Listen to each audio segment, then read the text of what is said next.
우리에게 주신 하나님의 말씀은 창세기 46장 28절부터 34절까지 말씀을 함께 봉독하시겠습니다. 46장 28절부터 34절까지 말씀을 함께 봉독하시겠습니다. 다 함께 봉독하십시다. 시작. 야곱이 유다를 요셉에게 미리 보내어 자기를 고센으로 인도하게 하고 다 고센 땅에 이르니 요셉이 그의 수레를 갖추고 고센으로 올라가서 그의 아버지 이스라엘을 맞으며 그에게 보이고 그의 목을 어긋맞춰 안고 얼마 동안 울매 이스라엘이 요셉에게 이르되 내가 네 얼굴을 보았으니 지금 죽어도 족하도다.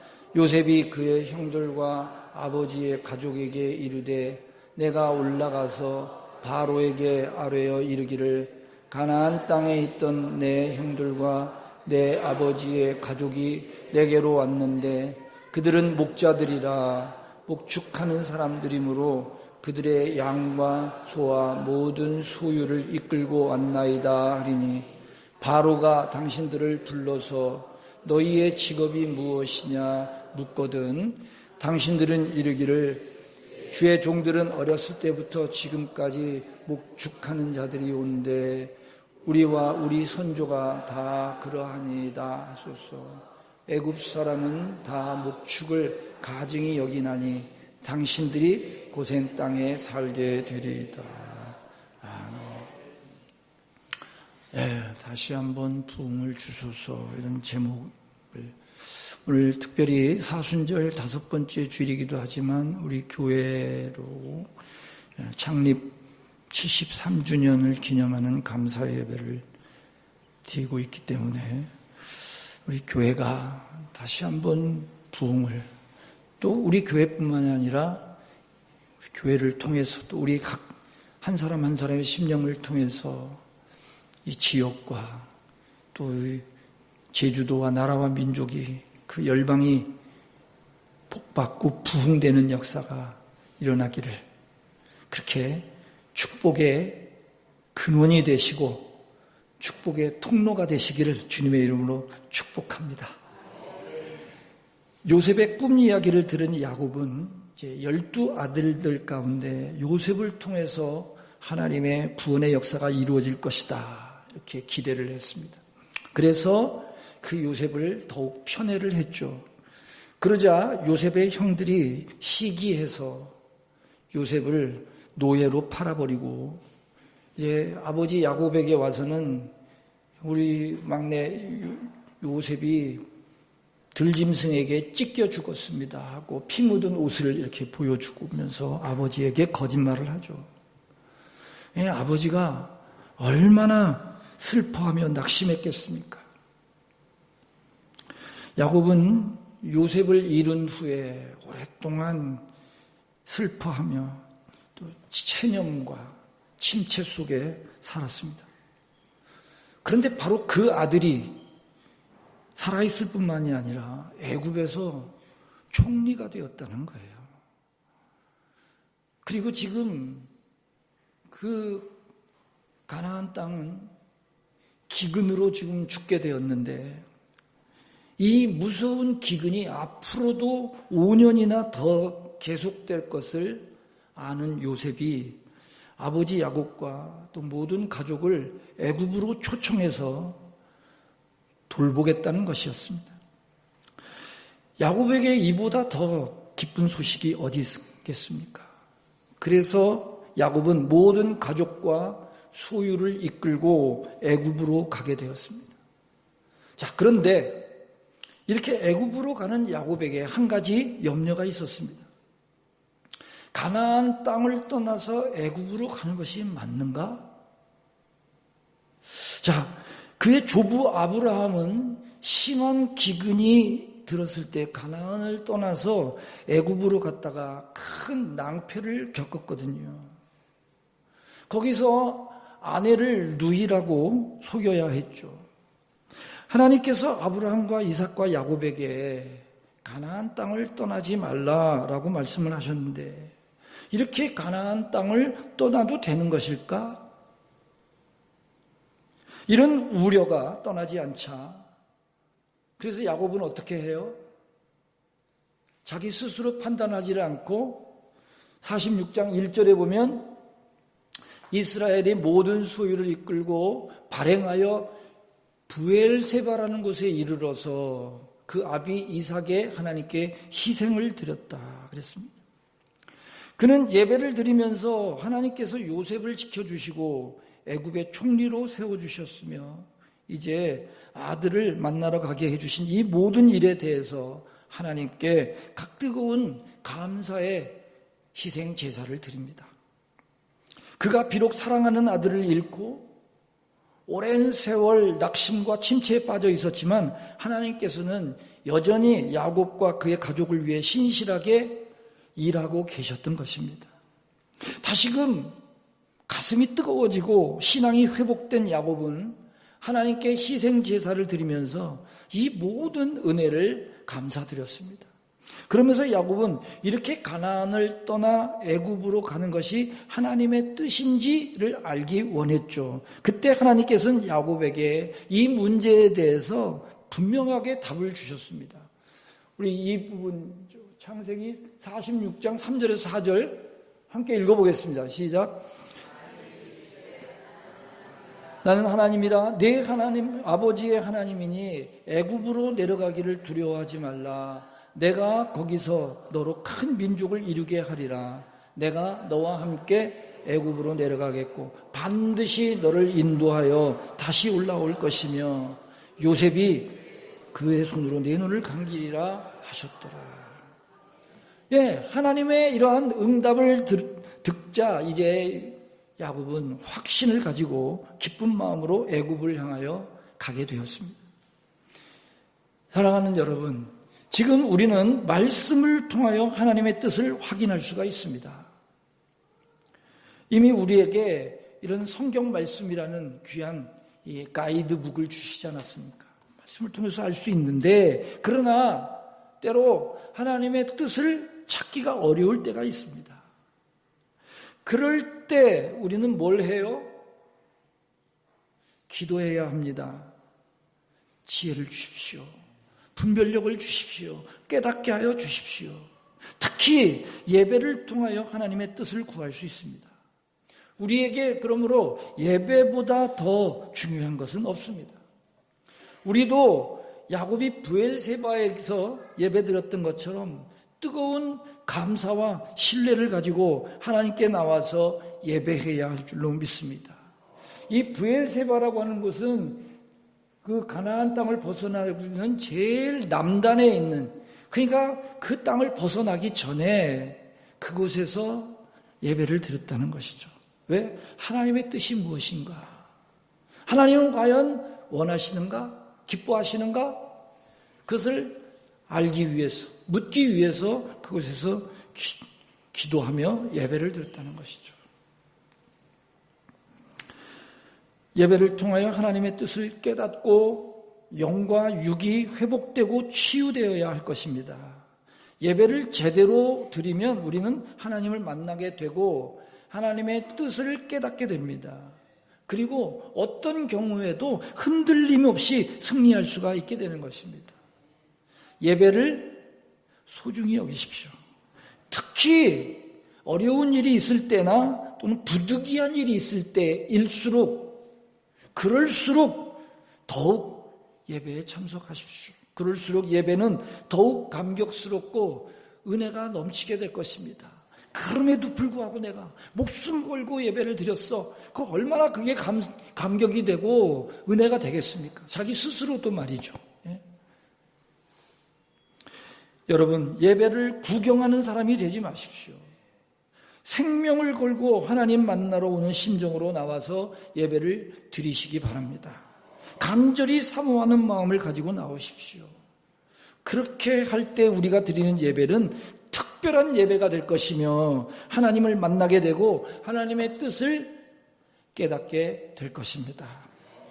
세상에서 믿음을 지켜 승리할 수 있는 힘을 얻게 될 것입니다. 다시 부흥을 얻기 위해서 우리가 예배에 온전히 올인하실 수 있는, 온전히 새롭게 되기를 주님의 이름으로 축복합니다. 첫 번째 우리가 살펴볼 내용은 야곱과 요셉의 이 감격적인 상봉의 장면입니다. 우리가 1985년도에 남북 이산가족 상봉이 이루어졌죠. 그러니까 1985년도에서부터 2018년도까지 총 21차례 대면 상봉이 이루어졌고요. 그것을 통해서 2761명이 상봉을 했대요. 또 7차례 화상을 통해서 상봉을 했는데 거기에 3748명이 그 이산 가족들이 만날 수 있었습니다.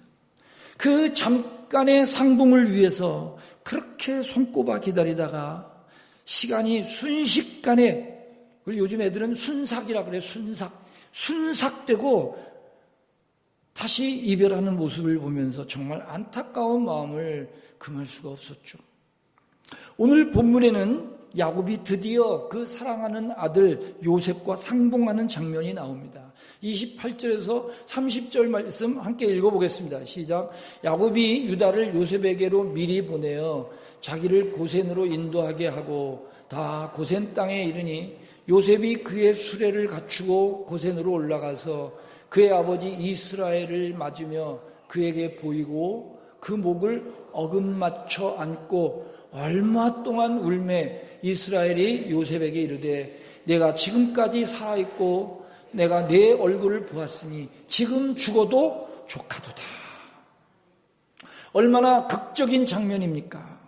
그러나 야곱과 요셉의 만남은 단순히 죽은 줄만 알았던 아들이 크게 출세를 하여 다시 만나게 된 것, 그 이상의 의미를 가지고 있는 것입니다.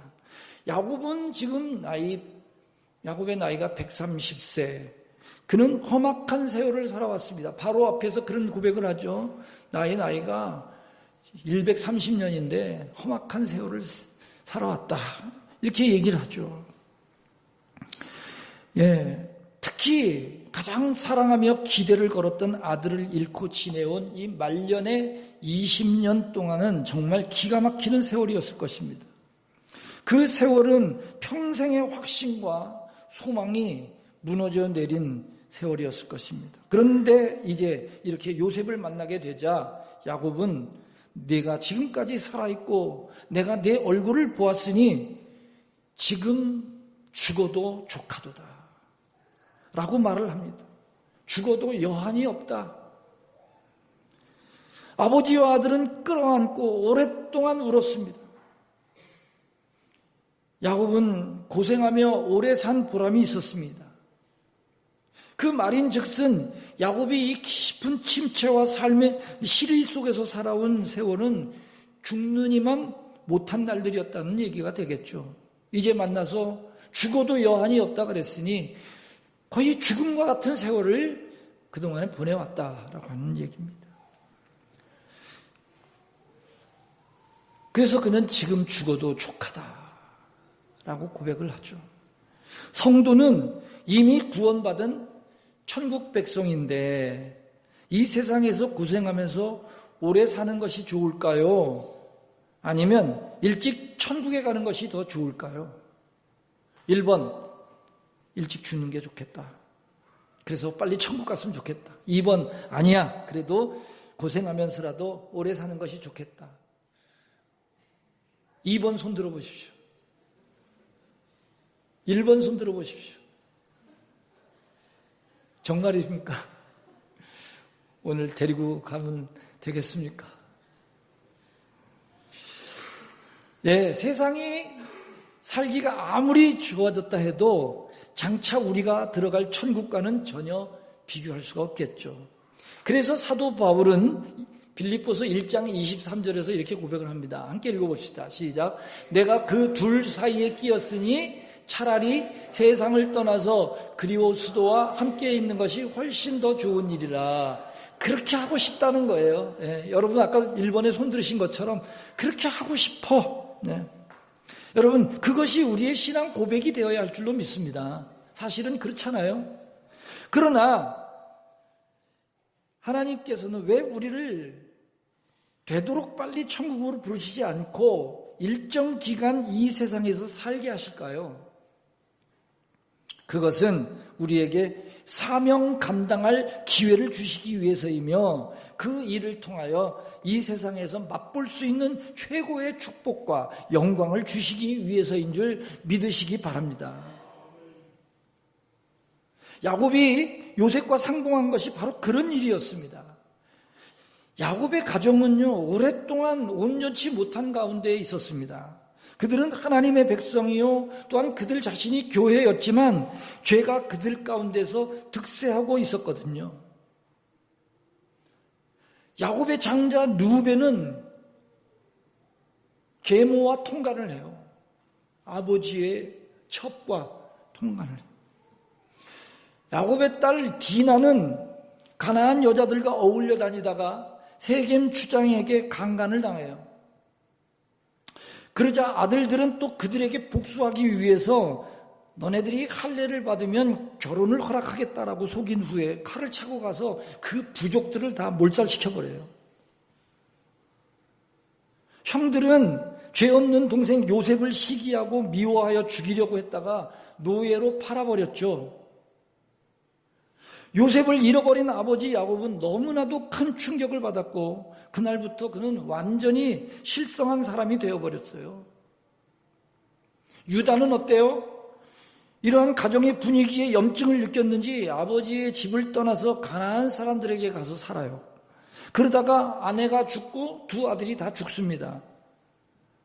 그러다가 무슨 일이 일어났느냐? 며느리가 창녀로 변장을 하고 그래서 그 시아버지를 유혹해가지고 동심을 해요.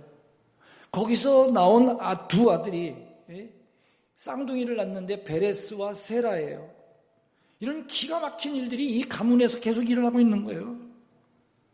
하나님의 백성이요 교회였던 야곱의 가정은 이렇게 무너지고 있었던 것입니다.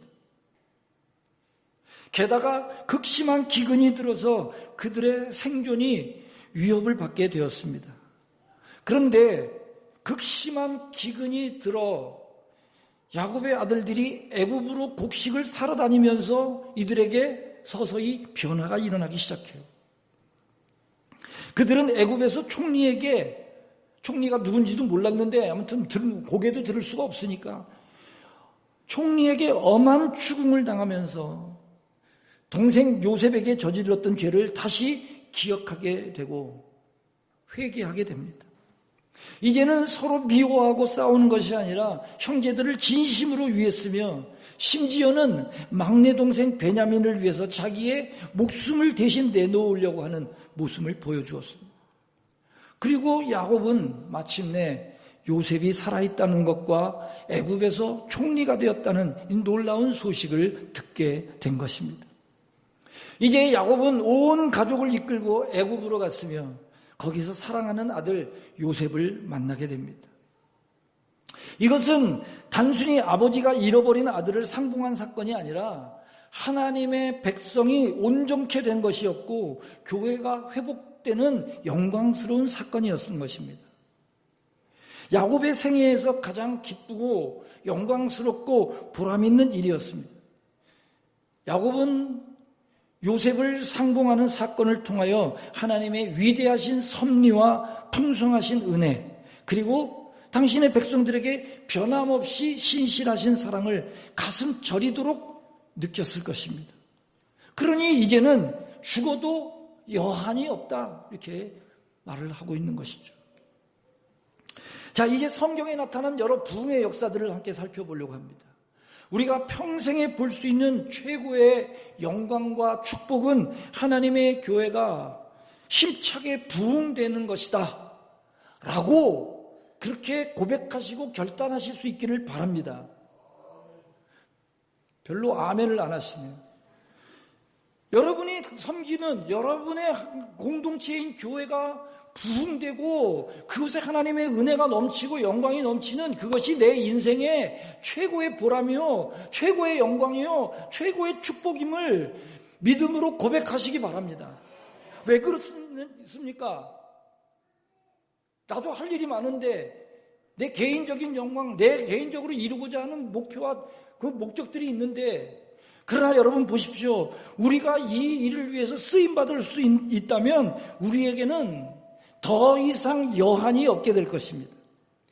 성경은 이러한 부흥의 역사와 이 부흥에 영광스럽게 쓰임받았던 사람들에 대해서 수없이 많은 기록을 보여주고 있습니다. 그런 사람들을 통해서 이 세계의 역사가 하나님의 섭리 가운데 운행되고 있다는 사실을 기억해야 합니다. 그게 바로 역사의 주역인 것이죠. 내가 혼자 개인적으로 막 출세하고 잘 되는 것이 역사의 주역이 되는 게 아니고, 하나님의 이 부흥의 역사에 쓰임받는 사람들을 통해서 이 세계, 이 인류의 역사가 하나님의 섭리 가운데 운행되고 있다는 사실을 기억하시기 바랍니다. 그러면 우리가 그 일에 쓰임받을 수만 있다면 죽어도 조카도다, 죽어도 여한이 없는 거예요. 믿으시면 아멘 하십시오. 모세는 애굽에서 430년 동안 노예 생활을 하면서 소망을 잃어버린 이스라엘 백성들에게 보내심을 받았습니다. 모세가 애굽에 오면서 이스라엘에는 놀라운 부흥이 일어났습니다. 이스라엘 자손들은 하나님 백성이라는 사실을 새까맣게 잊어버리고 살았는데 다시 자각하기 시작했습니다. 출애굽기 4장 29절에서 31절 말씀을 함께 읽어보겠습니다. 시작. 모세와 아론이 가서 이스라엘 자손의 모든 장로를 모으고 아론이 여호와께서 모세에게 이르신 모든 말씀을 전하고 그 백성 앞에서 이적을 행하니 백성이 믿으며 여호와께서 이스라엘 자손을 찾으시고 그들의 고난을 살피셨다 함을 듣고 머리 숙여 경배를 했다. 예배가 회복되고 그 심령에 부흥이 일어나더라, 그 말입니다. 애굽 왕 바로가 최후의 발악을 하며 이스라엘 자손들을 핍박했지만 모세는 하나님의 지팡이를 들고 바로의 권세를 압도하는 능력을 나타냈습니다. 마침내 바로는 항복하고 이스라엘을 보냈습니다. 출애굽이 이루어진 것이죠. 모세는 바로 그 지팡이로 홍해를 갈라 이스라엘이 건너가게 했으며 광야 40년 동안 이스라엘을 인도했습니다. 사무엘은 이스라엘이 블레셋에게 눌려 쇠약해질 대로 쇠약해진 시대에 부르심을 받았습니다. 하나님께서는 어린 사무엘을 불러 하나님께서 행하실 놀라운 일들을 말씀하셨습니다. 사무엘은 이스라엘의 사사요 제사장이 되어서 부흥의 불길을 일으켰습니다. 백성들을 미스바에 모아서 금식을 선포합니다. 전국적으로 대대적인 회개운동이 일어났고 이스라엘은 마침내 블레셋을 이기게 됩니다. 사무엘상 7장 5절에서 6절 말씀을 함께 읽겠습니다. 시작. 사무엘이 이르되 온 이스라엘은 미스바로 모이라. 내가 너희를 위하여 여호와께 기도하리라 하매 그들이 미스바에 모여 물을 길러 여호와 앞에 붓고 그날 종일 금식하고 거기서 이르되 우리가 여호와께 범죄하였나이다 하니라. 사무엘이 미스바에서 이스라엘 자손을 다스리니라. 아멘. 또 10절에서 11절 말씀도 함께 읽어보겠습니다. 시작. 사무엘이 번제를 드릴 때 블레셋 사람이 이스라엘과 싸우려고 가까이 오매 그날에 여호와께서 블레셋 사람에게 큰 우박을 말하여 그들을 어지럽게 하시니 그들이 이스라엘 앞에 패한지라. 이스라엘 사람들이 미스바에서 나가서 블레셋 사람들을 추격하여 백갈 아래에 이르기까지 쳤더라. 부흥이 일어난 것이죠. 사무엘을 통해서. 사무엘이 비록 기름 부어 세운 왕 사울은 실패를 했지만 그는 하나님의 지시를 받아서 다시 다윗을 이스라엘의 왕으로 세웠습니다. 그리고 바로 그 다윗을 통하여 이스라엘에는 전무후무한 부흥의 역사가 일어났습니다. 또 세례 요한은 예수님의 길을 예비하기 위해서 보내심을 받은 선구자였습니다. 그는 광야에서 살면서 회개의 메시지를 선포하고 세례를 베풀었습니다. 수많은 유대인들이 요한에게 와서 회개하며 세례를 받았습니다. 그리고 마침내 예수님께서 오셨을 때 이스라엘은 엄청난 역사들이 일어났습니다. 주님께서는 죄인과 세리들과 병자들을 불쌍히 여기셨으며 십자가에서 피를 흘려 죽으심으로 구원을 이루셨습니다.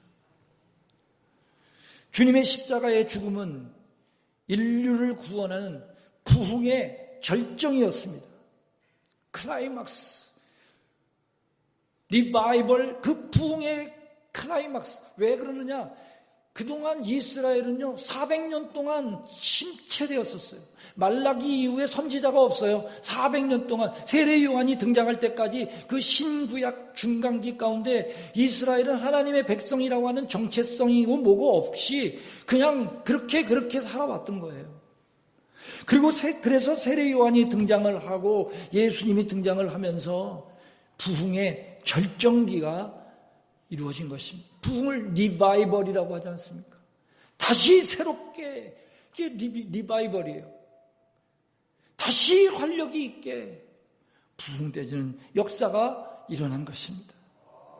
베드로를 비롯한 사도들이 주님의 이 부흥 운동을 이어갔으며 구원의 복음은 마침내 온 세상에 전파되었습니다. 이 부흥의 역사는 교회사를 통하여 면면이 이어져 왔습니다. 종교개혁과 청교도들의 역사, 그리고 미국과 한국에서 일어난 부흥이 대표적인 예입니다. 그러나 오늘 우리 가운데는 이러한 부흥의 불길이 사그라지고 있습니다. 우리는 세상에 너무나도 깊이 빠져서 하나님과의 관계가 소홀해지고 거룩과 경건의 능력은 거의 기대할 수 없게 되었습니다. 하나님 백성들이 각성하고 주님께로 온전히 돌아오는 그 날은 과연 언제일까요? 우리의 이 세속적인 욕심과 굴레에서 벗어나 하나님 백성의 온전한 모습을 회복하는 날은 언제일까요? 강팍한 영혼들이 우리의 기도와 능력 있는 증거와 삶을 통하여 구름대처럼 교회로 몰려오는 날은 과연 언제이겠습니까? 하나님께서 우리에게 부흥의 기회를 예비하고 계심을 믿습니다. 그러니 우리는 부흥을 갈망하는 뜨거운 마음을 가져야 할 것입니다. 환경이나 여건이나 인구 따지지 말고 요즘에는 합계 출산율이 우리나라가 0.6이래. 0.6. 그래서 초등학교도 이제 문 닫는 초등학교, 올해 이 신입생 모집이 안 돼가지고요. 입학식을 못한 학교가 제주도만 해도 몇 개 되더라고요. 전국적으로 보면 몇백 개가 돼요. 그러니 당연한 것 아닌가? 교회가 침체되는 것은 당연한 것 아닌가? 이렇게 핑계댈 것이 아니라 우리가 정말 부흥의 한 불쏘시개가 되어서 하나님의 나라를 이루어가야 되겠다라고 하는 이런 마음과 결단이 저나 여러분에게 또 오늘을 계기로 해서 새롭게 세워질 수 있는 우리 모두가 될 수 있기를 바랍니다. 하나님께서 우리에게 부흥의 기회를 예비하고 계십니다. 그러니 그런 부흥을 갈망하는 마음을 가지시고 잃어버린 형제들이 돌아오고 침체된 형제들이 회복되는 일이 일어나야 할 것입니다. 나아가서 우리 자신들의 심령이 하나님 앞에 새롭게 회복되어야 할 줄로 믿습니다. 기도의 불길이 다시 힘차게 타올라야 합니다. 가슴을 치고 회개하는 운동이 일어나야 할 줄로 믿습니다. 식어버린 가슴이 다시 뜨거워지고 우리 눈에는 회개와 감격의 눈물이 다시 흘러야 합니다. 다시 성령 충만을 회복해야 할 줄로 믿습니다. 우리의 가정에, 우리 자녀들에게, 우리의 생업에 우리의 은혜와 능력의 역사가 나타나야 할 것입니다. 수많은 사람들이 우리의 모습을 보고 지금 그리스도인들의 모습을 보고 또 우리가 전하는 복음을 듣고 교회를 향하여 구름대처럼 몰려와야 할 줄로 믿습니다. 이러한 부흥이야말로 하나님께서 가장 기뻐하시는 일이며 우리 생애에 경험할 수 있는 가장 복되고 영광스러운 일인 줄 믿으시기 바랍니다. 그렇게 믿음으로 고백하시고 결단하시기 바랍니다. 만일 우리가 이 부흥의 역사를 체험하고 거기 참여하며 이 일에 쓰임을 받게 된다면 그보다 더 큰 축복과 영광은 없을 것입니다. 여한이 없을 것입니다. 죽어도 조카도다 그렇게 고백하게 될 것입니다. 우리의 인생은 결코 헛되지 않을 것이며 하나님 앞에 서는 날 큰 기쁨으로 설 수 있게 될 줄로 믿습니다. 이러한 부흥의 역사가 일어나기를 바랍니다. 우리가 이 부흥의 주역이 되기를 주님의 이름으로 축원합니다. 부흥의 주역, 역사의 주역, 주인공으로 쓰임받는 우리 모두가 될 수 있기를 바랍니다. 기도하시겠습니다. 하나님 아버지, 이 시대에 다시 한번 부흥을 일으키는 주역이 되기를 원합니다. 그 부흥을 갈망합니다. 뜨거운 역사와 뜨거운 사랑이 있는 그런 생동감이 있고 살아있는 그런 공동체를 이루는 그런 꿈을 우리에게 허락하여 주시고 그 일에 내가 쓰임받을 수 있다면 그것이 내 인생의 최고의 축복이요 최고의 영광임을 고백하며 결단할 수 있는 우리 모두가 되게 하여 주옵소서. 성령의 충만함을 허락해 주시옵소서. 불같은 성령으로 임하여 주시옵소서. 다시 오실 예수님의 이름으로 기도하옵나이다. 아멘.